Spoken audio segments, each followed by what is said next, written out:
Is she ready? Very ready and confident. Thank you.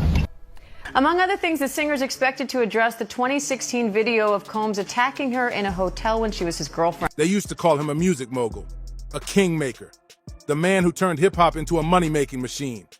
But yesterday, everything changed. Cassie Ventura took the stand, and the image Diddy had spent decades building shattered in seconds. His face, pale, his composure, gone. And what Cassie said left even the most seasoned courtroom pros frozen in place. This wasn't just another celebrity scandal. This was personal. Cassie laid it all out, raw, emotional, and shocking. She walked in there, Rachel. She had on a brown dress, form-fitting, visibly pregnant, head held high, and did not make any eye contact with the defendant, with Sean Combs. He said that Sean Combs directed everything from what she had on to the lighting in the room to how she was supposed to interact with the person that she was having sex with. And again, just to reiterate what is a freak-off, the freak-off essentially was something that Cassie said she learned about through Sean Combs about a year into their relationship. He described it as voyeurism, wanting to watch her have sex with someone else. And she said that she did it because she was 22, 21, she was young, she didn't know any better, and that she wanted to please Sean Combs. We're talking about claims so intense, even people used to courtroom drama were left in complete silence. Diddy, the man who used to run the room with swagger and power, sat there speechless, unable to hide his reaction. For years, Sean Diddy Combs was untouchable in the game. He wasn't just making hits, he was the hit maker. From building bad boy records from the ground up, to launching artists into superstardom, to taking over fashion, liquor, and media, he turned hip-hop into big business. The guy had everything: money, power, influence, you name it. On the surface, Diddy looked like the blueprint for success, the businessman everyone wanted to be. But behind that designer suit and million-dollar smile, according to Cassie's testimony, there was a side of him the public never saw. A side that was allegedly cold, controlling, and deeply disturbing. While the media crowned him a genius and fans screamed his name from arenas to award shows, Cassie was allegedly living a nightmare. The two realities couldn't be more different. One was glitz and glam, the other, pain and silence. And when those two worlds collided in court, it was explosive. People were shocked by the contrast. Here's a man who always showed up looking sharp, saying all the right things, charming everyone from hosts to CEOs. But what was allegedly going on when the cameras weren't rolling? Among other things, the singer is expected to address the 2016 video of Combs attacking her in a hotel when she was his girlfriend. Combs has pleaded not guilty. His attorneys argue the video is evidence of jealousy, not sex trafficking. And now for the first time, jurors are hearing what Cassie has to say about that and other aspects of their 10-year relationship. According to these courtroom claims, it was something dark, something fans would never guess. And Diddy? He pulled up to court like he still had it all under control, dressed to impress, lawyers flanking him, head held high, nodding at folks like it was just another business meeting. He even threw a few smiles around. But after Cassie spoke, At some point in time, she actually had said that she looked forward to the freak-offs. Why did Cassie express looking forward to these said freak-offs? When the prosecution asked her, was there ever a time that you enjoyed the freak-offs? This is when Cassie got choked up and she said, I did, but only because I got to spend one-on-one time with Combs, and I really did love him. And that is speaking to the psychological abuse. that confidence started to crack. Big time. He walked in like he was headed to close a major deal, not like he was about to face some of the most serious allegations of his life. Diddy looked calm, collected, like nothing could shake him. But that cool front, it crumbled fast. Witnesses said it only took Cassie 30 minutes on the stand to wipe that trademark swagger clean off his face. The moment she started getting into the gritty details of their past, the vibe shifted hard. Gone was the businessman with the smooth talk. In his place, a man clearly unraveling in real time. Diddy's legal team kept springing up with constant objections, trying to block Cassie's every word, like they were desperate to stop the courtroom from hearing what she had to say. Imagine that. The same man who's been the boss for decades, who called the shots in boardrooms, who told artists where and when to move, now squirming in his chair, looking like he'd give anything to rewind time. According to people inside the courtroom, Diddy couldn't sit still. The power he used to own? Gone. The whole dynamic had flipped. When Cassie took the stand, eyes weren't just on her. They were glued to him. In addition to the physical abuse that she potentially experienced. Yet, she's definitely laying out someone who was young, who was influenced by wanting to have this record career. She signed a 10-album deal with Bad Boy Entertainment, led by Sean Combs, and basically describes being enamored by Sean Combs, loving him, not knowing about certain things sexually, and him sort of telling her, teaching her about that. And what you hear is someone that was young and she even said, I was young, I was naive, I didn't know any better. But she's really telling the story of someone who thought she was going to be with someone in this music industry that was going to help her career, that cared about her, but quickly learned after the freak-offs that wasn't the case. And what I thought was also interesting is she said that after that first freak-off, she said she felt dirty. She didn't want to do it. And when she brought up the idea of having a conversation about the freak-offs in an email, which the jurors saw, she said she backpedaled in the email because Combs responded by saying, I know, you don't want to do it. And she said, oh, no, well, it's not that. But that was the beginning. That was in 2010, where she brings up in an email that she wanted to have a conversation about this. And in her words, she didn't want to do it, but she felt like she had to do it. Observers say his face went ghost white, like all the blood just drained out. He kept adjusting his tie like it was choking him, then moved on to his cufflinks, then just started fidgeting with his own hands. That polished mogul image, gone in a blink. At one point, it got so chaotic, he started scribbling furious notes and handing them off to his attorneys, note after note after note. It got so wild, one of his lawyers had to put a hand up just to slow him down. One court reporter said it was like watching a man realize, for the first time ever, that he wasn't in control anymore. The boss had lost his grip, and everyone could see it. Someone inside the courtroom said Diddy looked straight up sick, like he might pass out. Cassie was calm, collected, just laying it all out, and he could barely handle it. Another witness said they saw him close his eyes over and over, like he couldn't even look at her, couldn't even hear the words she was saying. And this was just the warm-up. What came next had the entire room on edge. And prosecutors have wasted no time getting right into the alleged abuse that Cassie Ventura says she endured for years. Ventura telling jurors, quote, he would bash my head, knock me over, drag me, kick me, stomp me in the head when I was down. She also got into the nature of those so-called freak-offs, saying that they involved hiring an escort and they performed under the direction of Combs, saying that they happened so frequently it eventually became a job for her to set them up. Ventura said she did not feel she had much of a choice but to participate, that she feared that Combs would retaliate or potentially blackmail her if she did not. And she's had at times to she's taken deep breaths, pausing her testimony, Combs appearing to be listening pretty passively with his hands in his lap at the defense table there. Because as the afternoon wore on, it became clear Cassie was about to drop a bomb. One so heavy it could shake the entire music world and crush the image Diddy had spent years polishing. The man who built his brand by controlling every headline, every interview, every narrative, was now stuck listening to a version of the story he couldn't spin, silence, or scrub clean. When Cassie took that stand, you could feel the tension choking the room. It was dead quiet, like nobody dared even breathe. Everyone knew something big was coming, but not even Diddy's expensive lawyers seemed ready for what she was about to lay down. After all those years of staying silent, of keeping everything locked away, Cassie finally had her moment to speak. And she didn't waste a second. She didn't come in yelling or emotional. She came in calm, controlled.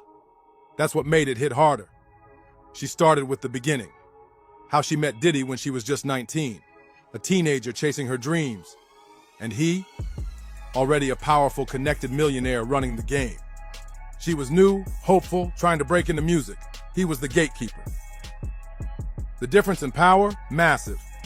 And according to Cassie, Diddy knew it and used it from the jump. Her story built slow and steady, like a thriller that creeps up on you. You know something bad's coming, but you still can't look away. Cassie's relationship with Diddy. Some of those details we've seen in prior lawsuits, but to hear her on the stand actually giving those details, reliving those moments herself. Also, you have to remember, she's very pregnant right now. So I'm gonna be curious to see how long she makes it on the stand, how she's emotionally able to weather all of these questions. And what's going to be interesting to watch is, you know, the defense from the very start in their opening statement said that she chose to be there. So I'm going to be curious to see how she responds to questions about, was this her choice or did she feel like she had to do all of these things? First came the little things, controlling behavior, odd rules, moments that didn't feel right. But everyone in that courtroom could feel it. Those weren't the worst parts, not even close.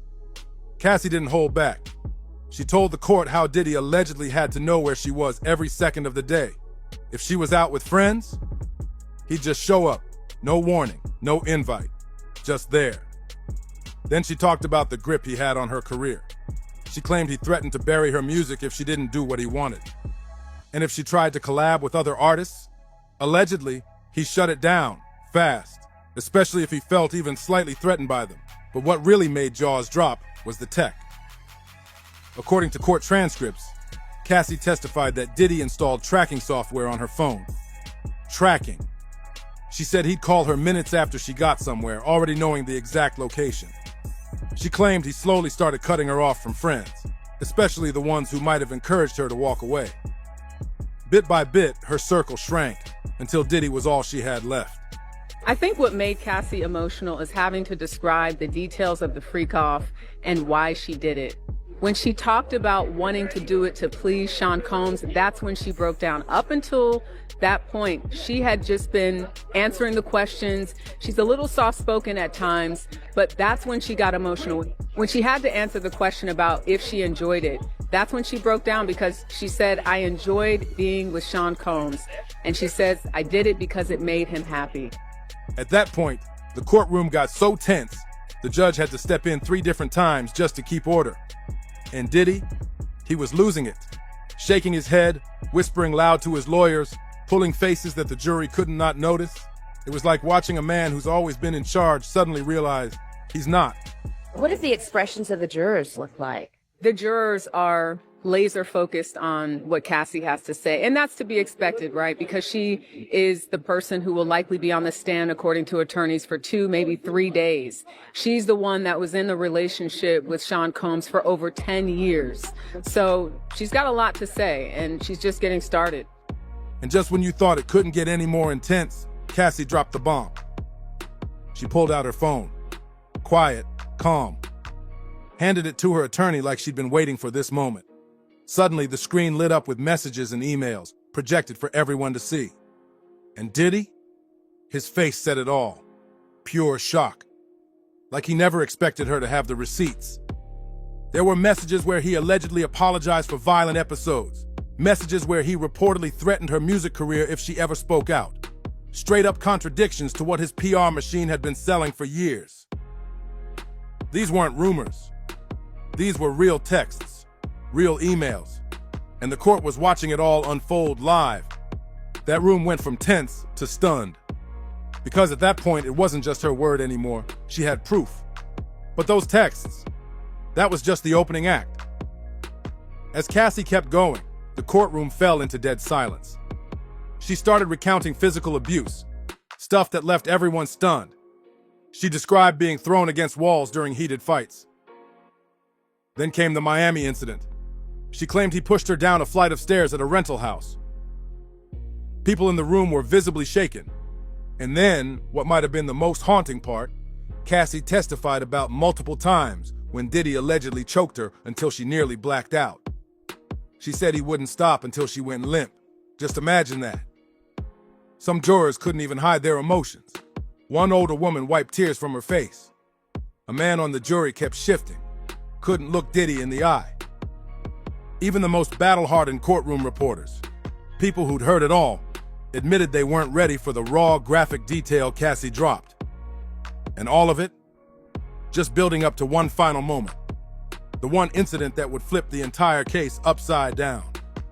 "I thought I was going to die that night," Cassie said, barely above a whisper. The courtroom leaned in. You could feel the chill in the air. She was talking about something no one had heard before. Not the press, not the fans, not even the gossip blogs that usually catch everything. The Four Seasons Hotel incident had stayed in the shadows for years. Cassie told the court she kept it quiet out of fear. Fear for her career, fear for her safety, and fear that nobody would ever believe her over someone as powerful, rich, and connected as Diddy. Just how important is Cassie's testimony to the prosecution? I think it really connects the dots, Rachel. When you look at that initial indictment and what's being alleged, she really is the person that has probably the most information about this idea that the prosecution says, which is creating a criminal enterprise for Sean Combs' sexual desires. Something else that the jurors saw today that sort of connects it back to this alleged criminal enterprise are 7 photos of people that were very close to Sean Combs, one even his former chief of staff. And these were all people that Cassie Ventura was able to name and explain the functions in terms of what they did: security, driver, chief of staff, someone that handled financials. So it's showing that she knew some of these people, again, because she was with him, around him for so long. But now, she wasn't holding anything back. According to Cassie, it all started like any other industry after-party. Big names, fancy drinks, music execs, and designer fits. But when Diddy caught her talking to another executive, everything changed. She said his smile vanished in an instant.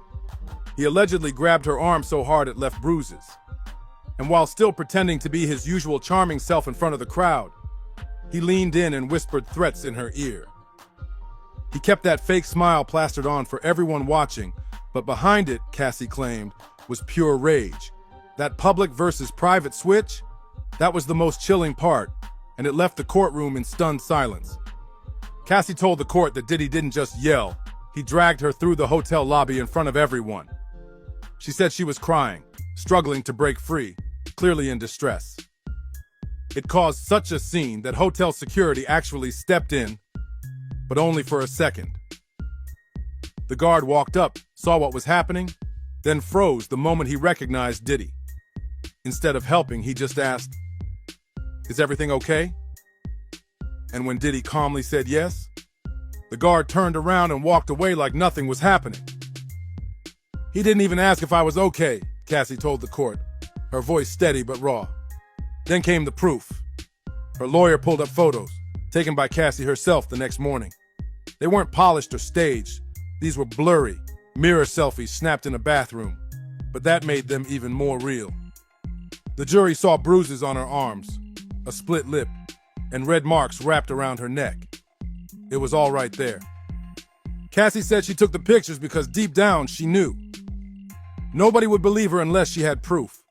I think what the defense is going to say is that this wasn't blackmail, this was not coercion, this was consensual. We know that Cassie started out with Sean Combs as an early person with someone who is trying to get her career started, and he was going to help her. That's what the defense is going to say, that she was starting out and wanted someone to support her. They did their first record deal together. That's something I think the defense is going to focus on, and had it not been for Sean Combs, she wouldn't be where she is right now. The prosecution obviously is saying he was in control. It may have started out as a consensual. It may have started out with her being excited about seeing him, but ultimately he took control of that relationship. He took control of her career. This is their key witness, and she's on that stand trying to explain all of the charges that the prosecution wants to hit home with that jury. Diddy's legal team freaked out immediately. They jumped up, trying every trick in the book to block those photos. Claimed they weren't properly authenticated. Claimed they could have been from anything. Argued they should have been submitted during discovery. But the judge shut it all down. Every objection was overruled. The photos went up on the courtroom screens for everyone to see. The jury's reaction? You could feel it. One woman on the jury covered her mouth, completely shocked. 2 of the male jurors couldn't even look. They turned their faces away. Another juror, sitting in the back row, started scribbling notes so fast her hand was shaking. This wasn't just another claim. This was visual proof, and it hit hard. Nobody saw this hotel incident coming. There was zero mention of it in any previous filings. Diddy's legal team had no warning, no defense lined up, and you could tell they were scrambling. The panic on his lawyers' faces, impossible to miss. And then Cassie added even more.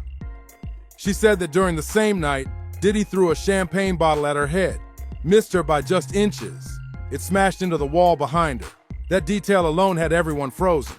This wasn't just a relationship gone bad. This was sounding more and more like something out of a nightmare.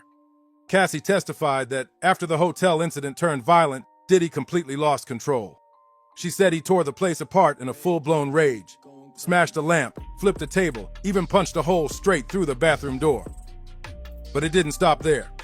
She claimed he kept her trapped in that hotel room for over 48 hours, took her phone, threatened her if she tried to call for help. She said she was terrified to even move the wrong way. No, there was a moment early on when Cassie mentioned Dallas Austin, who she called a friend who's a producer. So I don't know if that's someone that we're going to hear from. We know that there were pictures shown to prospective jurors that are well-known celebrities, you know, Kanye West, Kid Cudi, Lauren London. We don't know, though, how they fit yet into why they were even asked, do you know these people? Are you familiar with them? So the prosecution is questioning Cassie right now, still questioning her. The defense hasn't even got a chance to, I mean, that might change based on the timing, but, you know, because she's such a key witness, it's likely that she will be on that stand the rest of the day. And when that part of her testimony ended, every single person in that courtroom turned to look at him, all eyes on Diddy. Everyone wanted to see how the mogul, the man known for never losing his cool, was going to handle this. What happened next? It instantly became the moment that defined not just the trial, but maybe the downfall of his whole legacy. Because Diddy snapped. The smooth-talking, always composed boss we've seen for years, gone. Right there, in front of the jury, the press, and courtroom officials, the mask slipped and then completely shattered. What was underneath? Not the powerful mogul, but someone spiraling. Let's be real. Diddy has spent decades polishing his image. The chill businessman, the charming face of hip-hop, always 10 steps ahead, never rattled. But as Cassie's testimony kept piling on, allegation after allegation, his whole act started falling apart. Court reporters who've sat through hundreds of celebrity cases said they'd never seen anything like what went down. They said it was like watching a transformation happen in real time. He came in looking like the top dog, but by the end of the day, he looked like a man who didn't know what hit him. With every new detail Cassie revealed, he seemed to shrink a little more in his seat, like he was collapsing under the weight of it all. His legal team, scrambling. A source sitting just behind them said Diddy's lead attorney kept trying to physically calm him, reaching over, placing a hand on his arm, whispering in his ear. And at one point, they straight up handed him a note that reportedly read, "Stay calm," all in capital letters. But the damage was done, and no note was going to put that mask back together. What kind of witness is Cassie coming off as to the jurors? I think naturally when you look at her visually, people see that she's pregnant and looking like she's due any day now. So they might, you know, have empathy, sympathy for her in that way, but we don't really know. We know that they've been instructed to be fair and impartial. As to what type of witness she's coming off as, she's describing someone that she was, someone she said that was trying to figure out who she was at that time and who she was allowed to be. Now you're looking at somebody that's almost 40 years old, totally different person, but even in describing what was going on at her at that time, taking drugs, trying to please Sean Combs, she's really just sort of laying out the case for her not having a lot of control. So I think that's the takeaway. This is someone who is making it very clear that at that particular time in her life, she says she did not have any control really over what she wore, what she did, who she was having sex with. She's a different person now. But I think when she talks about those details and even reflecting on them for herself, as we saw today, she broke down on that. Things got so out of control, Diddy slammed his hand on the table. Hard. It happened right after Cassie described a disturbing incident at his house in the Hamptons. The bang was so loud it echoed across the entire courtroom. The judge didn't waste a second. He stopped everything and looked Diddy straight in the eye. "Mr. Combs, if you can't control yourself, I will have you removed from this courtroom." And for a second, it really looked like he was about to get kicked out of his own trial. All throughout Cassie's testimony, witnesses said Diddy was visibly coming apart, shaking his head, mouthing, "That's not true," anytime something heavy came up. Like he completely forgot there was a jury locked in on his every move. One courtroom observer said he looked like a man who'd never been publicly challenged before, and was suddenly realizing he couldn't control the narrative anymore. The shift in power was undeniable. For years, according to Cassie, Diddy allegedly had control over every corner of her life. But now, she was sitting in that witness box, speaking her truth, and there was nothing he could do to stop it. He couldn't cut her mic, he couldn't have security escort her out, he couldn't spin the story through PR, he just had to sit there and listen. But then Cassie started talking about something even darker, threats. She testified that Diddy had allegedly threatened her family if she ever dared speak up.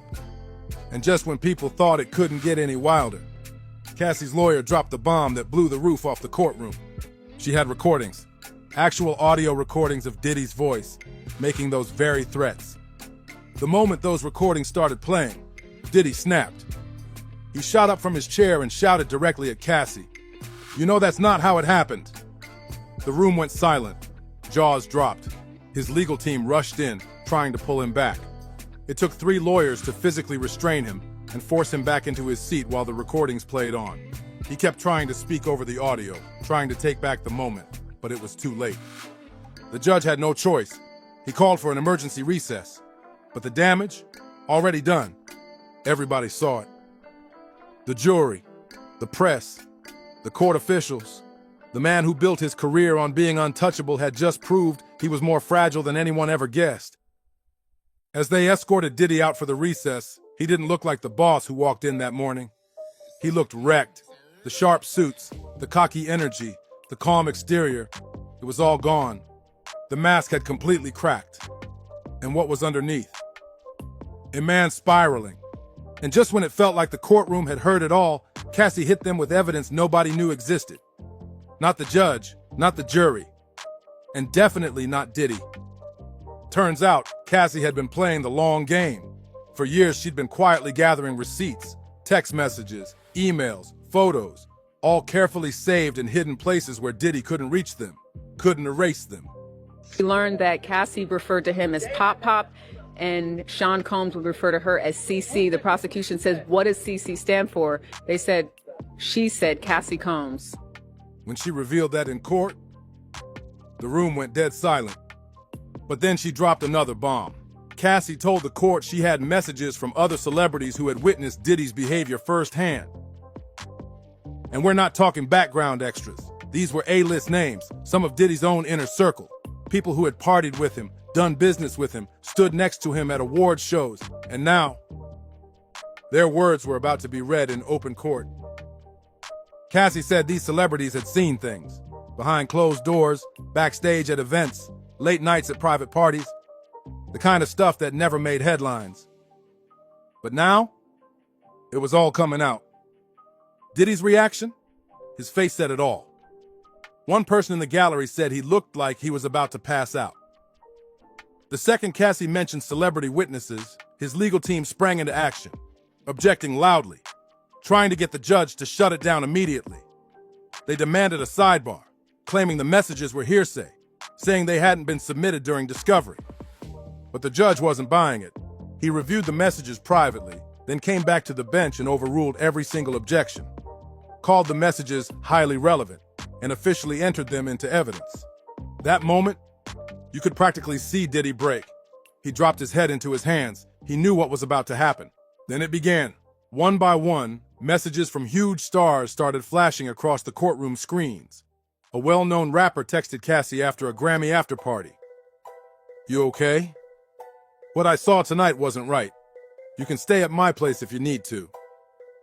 Then a chart-topping female pop star wrote, "I've known him for 15 years, and I've never seen him act like that with anyone else." It was devastating. These weren't rumors. These were receipts from people who were once closest to him, witnesses who had seen the mask slip in real time. And now, with the whole court watching, Diddy couldn't run from any of it. "This isn't normal. Please call me." That was just one of the many messages read aloud in court. But the ones that truly shattered everything came from someone who knew Diddy better than most, a longtime producer who had been by his side for decades. He texted Cassie after a disturbing incident in the studio. "I can't be around this anymore. I told him to get help. Call me when you're safe." It was a wrap from there.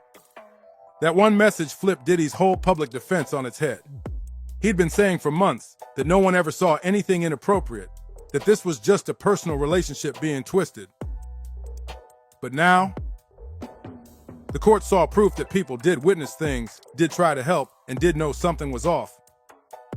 Then came the final blow, Diddy's own messages. Screenshots were projected for the courtroom to see, showing him seemingly acknowledging everything Cassie had claimed. "I'm sorry about last night. You know how I get when I drink. It won't happen again." Another one read, "Whatever you need to make this right, just name it. New car, new apartment, whatever you want." And then there it was, what looked like a financial offer to buy her silence. "My lawyer can draw up the paperwork tomorrow. $2 million, clean break. You don't talk about anything from the past 5 years." As those messages echoed through the courtroom, something wild happened. People who had walked in with Diddy that morning, his so-called inner circle, entourage, supporters, started quietly slipping out. One by one, no eye contact, no goodbye. They just left, unable to keep sitting there as the truth unfolded. By the end of that testimony, Diddy was sitting nearly alone at his defense table, just him and his lawyers. The energy he'd entered with? Gone. That crowd of support vanished. The evidence that no one saw coming had changed the game. Day 2 wrapped up with a man who once strutted into court as hip-hop's untouchable giant, now slouched in his chair, visibly shaken. The courtroom security detail could guard his body, but they couldn't guard his image from what just happened in there. This wasn't just a day of testimony. This was a full-blown dismantling of a legacy. Cassie didn't just speak, she brought proof, receipts, names, voices. And now the world has seen a side of Diddy that can't be unheard or unseen. The real question now? It's no longer whether he'll win this case. It's whether his reputation can ever recover from what was exposed inside that courtroom. If you've been following this case, you know it's far from over, and the fallout is just beginning. Make sure to like, comment, subscribe, and share this breakdown if you want more updates as it all unfolds. We'll see you on the next one.